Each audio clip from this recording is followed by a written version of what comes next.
Welcome back, and more on Charlie Kirk's alleged assassin now. We know the suspect, Tyler Robinson, is a 22-year-old Utah native. According to his family, he'd become more political in recent years. He was living with his transgender partner, a man transitioning to be a woman. To discuss, Sky News contributor Kosha Garda is here. Good to see you in person, Kosha. Can you tell me a bit more about Tyler Robinson? What has emerged so far? So he is 22 years old, as you mentioned, grew up in sort of a stable middle-class family, by all accounts, two-parent household, fairly conservative. Even some reports were out there like that, which is what's shocking to a lot of people, that he sort of went off to college and completely went off the deep end, allegedly, reportedly. He is, his roommate and somebody he's involved with romantically, reportedly, is this transgender, a boy transitioning into being a woman, and is also part of this furry culture, I should say, subculture. And Sharri went down a rabbit hole that I thought, I hoped I would never because I have not want to go down.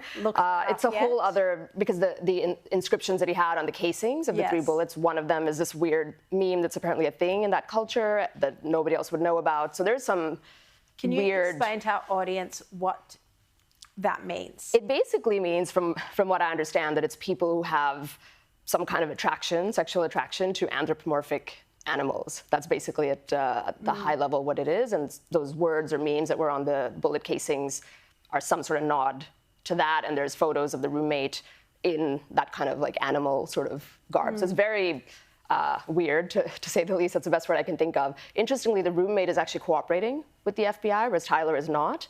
So there's lots of sensational details there, between the father turning him in or being setting off the chain of events that led to him turning in, the roommate that he's in a relationship with cooperating with the FBI. The whole thing feels like a very bad movie script, I think. And a bit of online gaming culture apparently was referenced as well. Support for Biden seemed to have come up in some comments on chat rooms. Yep, he was in these Reddit, Discord. These are these corners of the internet where stereotypically people that are maybe antisocial spend lots and lots of hours out in these virtual worlds playing games and talking to people online and not maybe interacting with real human beings tend to do that. At least that's the stereotype, and he spent a lot of time in there.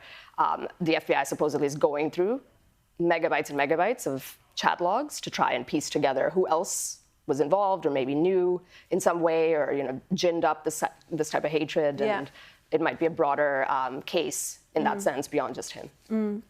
Now, the president has confirmed that he will be attending Charlie Kirk's funeral. There's also a public memorial planned.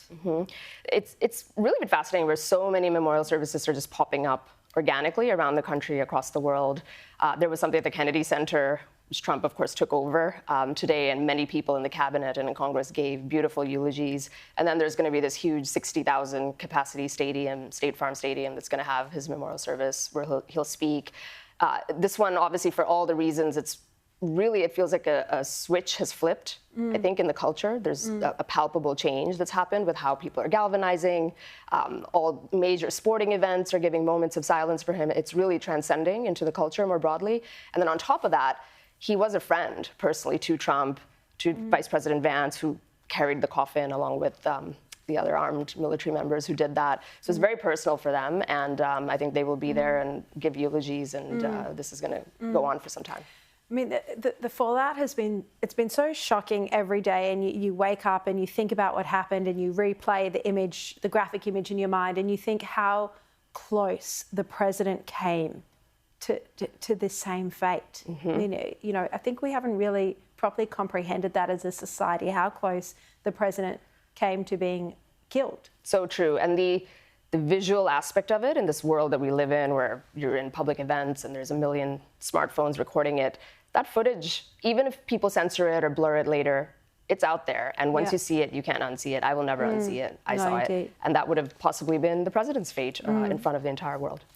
Now, early on, we saw anti-Semitic conspiracy theories pop up, not just occasional, but tens of thousands of posts saying that Israel and Mossad killed Charlie Kirk. Now, obviously, I feel like I should just say this for the record, that Charlie Kirk was a strong supporter of Israel. He'd spoken with Netanyahu the week before his death. I understand it. He'd invited him to come back to Israel again. And yet, these lies just spread online.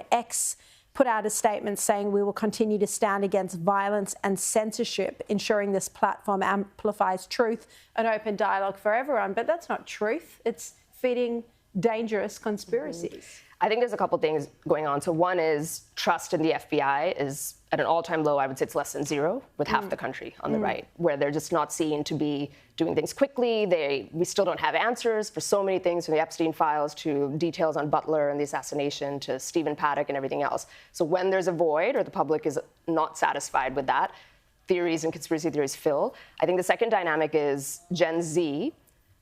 Unfortunately, they really are on a different plane when it comes to Israel and their view about that. So it's almost these conspiracy theories are pre-sold to them, where they're looking for any scenario that can sort of tarnish that point of view. It's a big shift as the baby boomers age out of the population, and this generation is just very, very different. That's sort of like a hotbed that's ready to go, and then anything like this you just sort of light a matchstick, and it tends to take off in little corners of the internet. Crazy. That will continue. Crazy. Kosha Gardis, so good to have you here in Sydney. Thanks for Likewise. being Thanks, here. Sharri.